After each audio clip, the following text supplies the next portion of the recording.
University, তুমি হয়তো জানো, দেখেছো কিনা জানি না। তখন বাংলো ছিল, এখন বোধহয় মাল্টিপ্লেক্স, এইটা কোনের সাথে। তো সেখানে মাহবুব থাকতো। তো ফ্ল্যাটে লিটু আর স্বপন দিয়ে দুধতে সেই সময় মুহূর্তে মাহবুব was getting ready to come to marriage. Manikganj থেকে ফিরে আসে, উপরে দেখেনি মাহবুব কাপড় টাপড় করতে চুল আসছে। তখন লিটু আর স্বপনকে দেখে বললো যে কি ব্যাপার, তোমরাই কি না? আমি তো আসতেছি, আমি তো বলছি জানাইছি, আমার জানা দেরি হবে মানিকগঞ্জ। হ্যাঁ, কিন্তু মাহবুব ঘটনা ঘটে। বলে কি ঘটনা? বলে মিমি আর ডালিমকে উঠায় নিয়ে গেছে গাড়ির গরম বিয়ে বাড়ি। কোথায় নিয়ে গেছে, কি হয়েছে জানি না, তবে তার পরিবারের সবাই এখন অ্যারেস্ট করা হয়েছে। তারা সব ওই উদ্যানে আসছে, মানে প্রেস করছে। আর্মি সারা ঢাকা শহরে ছড়ায় পড়ছে। তার প্রত্যেকটা গাড়ি চেক করতেছে যে looking for the missing officer and abducted officer and his wife. মাহবুবকে চাই কি? এটা তো সাংঘাতিক কথা। গাড়িতে তো বিশ্বাস করা যায় না বলে সে রেড টেলিফোন করতে, মানে হাত দিতে গেছে রেড টেলিফোন বেজে উঠছে। কে? শেখ মুজিব। ফোন মাহবুব। তো উঠেছে, কি বলছে? আমি মাহবুব বলছি, বলে যে আমি প্রাইম মিনিস্টার মুজিবুর রহমান। বলে জি, তার বলে কি তুই ইমিডিয়েটলি আমার বাসায়। এর মধ্যে chief of staff, deputy chief of staff, CGS, Khalid মোশাররফকে ডাকানো হয়েছে, এরাও আসছেন। কর্নেল নুরুজ্জামান, রকিবানী চিফ,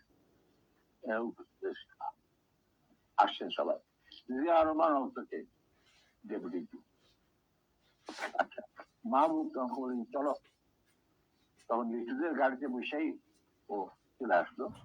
তো ওই গাড়িটা যখন গেল, গাড়ির নাম্বার দেখে আমি বললাম যে আমাদের মারবে না, কারণ এরা যখন এসে উপস্থিত হচ্ছে তার মানে আর সারা দেশে কি হচ্ছে এগুলো কিন্তু জানি না, মানে সারা ঢাকা শহরে। তখন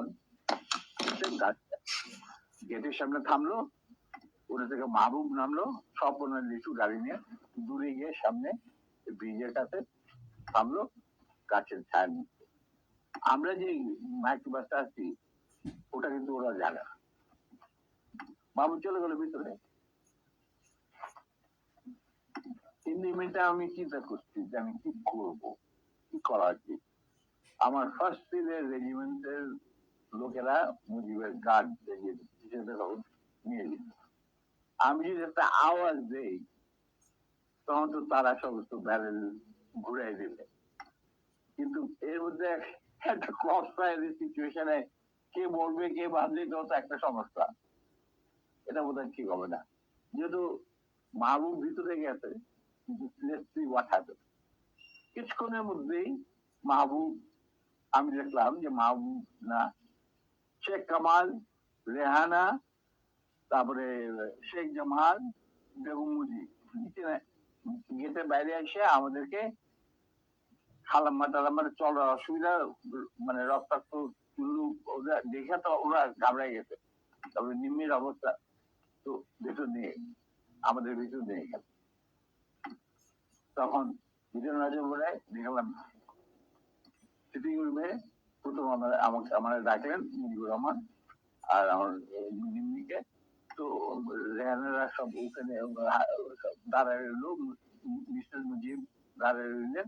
আমরা ভিতরে গেলাম, গিয়ে দেখি সব বদলি বসে আছে, chief of staff, deputy chief staff, CGS and all that.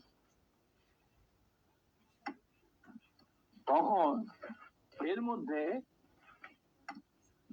Gazi governor বাসা থেকে ফোন আসছে প্রাইম মিনিস্টারের কাছে যে বাড়ির সবাই ধরে নিয়ে আর্মি।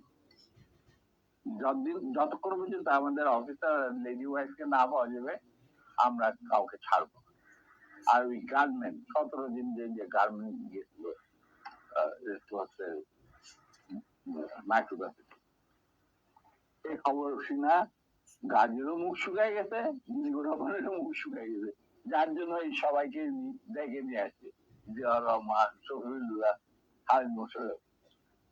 আচ্ছা, তো মুরলী বুদ্ধি আর কি।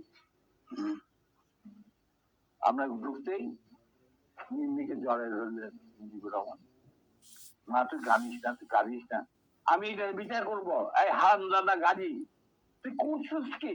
এটা কি করলি তুই? হ্যাঁ, ওর পা ধরে মাপচা, আমার বউয়ের পা ধরে মাপচা।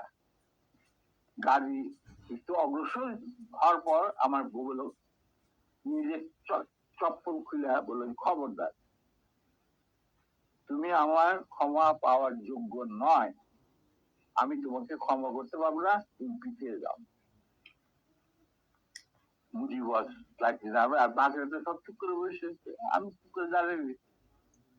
তখন বলতেছে, মা, আবার মুজিব আমার জ্বরে ধরে বললো, মা, আমি এর উপযুক্ত বিচার করব, তুই আমার খুব ভরসা রাখ।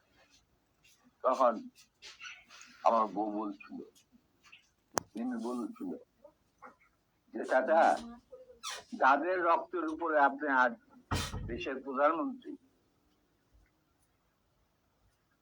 তাদেরই আজকে রক্ত ঝরাটা স্বাধীন দেশে গাড়ির মতো একটা কম্বল চলে আসে, এর বিচার আপনি কি করবেন? আমি বিচারের মাল লাগবে, আল্লাহ তার বিচার করবে, আমি আপনার কাছে কোনো বিচার চাই না। তখন আবার বেগম উপরে নিয়ে যা, তখন উপরে নিয়ে বললেন, আস্তে আস্তে কি জানে। এরপর আমরা বলি যে একটা কল, শফিল্লাহ, তুমি ওই আর্মি কন্ট্রোলে ফোন করে মোমিনরে বলো গাড়ির পরিবারে ছেড়ে যাও।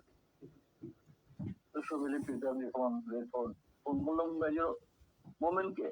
মেজর মোমেন বললেন, sir, I am sorry, we are deployed to recover the miscreants and the illegal arms operation. আমরা নিয়োজিত। আমি কিভাবে একজন 17 জন অস্ত্রধারীকে ছেড়ে দিতে পারি? Kazi has to produce the missing officer, his wife, and 17 জন অস্ত্রধারীকে আমাদের কাছে সুপর্দ করতে হবে। তারপরে আমি ডিসাইড করবো আমি গাজীর ফ্যামিলিকে ছাড়বো কি ছাড়বো না। অবস্থা গেল আরো বিগড়ে, বুঝিব কাপাকাপি শুরু, গাজীগুলোর মধ্যে তো মুখ শুয়ে শেষ। আর দেখো, prime minister prime minister desire or not desire, ওনাকে বলেন উনি লিখিত অর্ডার দিল, আমি সেটা মানব না, because I have got my mandate which I have for my chief of staff. এখানে কোনো ভাই বোনদের ব্যাপার না, এটা হলো লিগাল ম্যাটার, লিগাল ব্যাপার। তখন ছবিগুলো তো দেখো মোমেন্ট, তুমি যদি একটুখানি normal stuff to is don't, I have got my moral ethic, I am promise bound, starting the Quran when I got commission, আমি এটা আপনাদের কোন রকম আপত্তি আমি শুনবো না, that is beyond my dignity বলে উনি ফোন রেখে দিল। তখন উনি সবই শুনলেন, এরকম ব্যাপার, এটা তো লিগাল কমপ্লিকেশন দেখা দিচ্ছে। তখন বলে আর একবার তুই ফোন কর। তো মুজিবুর রহমান সৌরে বললো, সৌরুল্লাহ আবার ফোন করলো, আমরা দাঁড়ায় আছি, আমি দাঁড়ায় আছি, নিমেরা ফোন করেছিল। ফোন করার পরে সৌরুল্লাহ বললেন যে, লোক moment, I request you once again please. তখন মুজিবুর রহমানকে দিয়ে আমার দিন, উনি ফোন নিয়ে বললেন মেজর মোমেন্টকে যে, আমি মুজিব বলছি। He said, sir, I have no time, I am running a big operation and I am the commander. I am sending one of my officers to your residence. He will explain whatever I have got to say. So he he dropped the phone. মুজিবের মুখ শুয়ে গেল। এখানে যারা বসা কি জিয়া রহমান আর খালেদ মোশাররফ, নুরুজ্জামান, এরা সব করে বসে তহসিলদার কি করা যাবে? Within 5 minutes, Captain Shahid arrived. He was from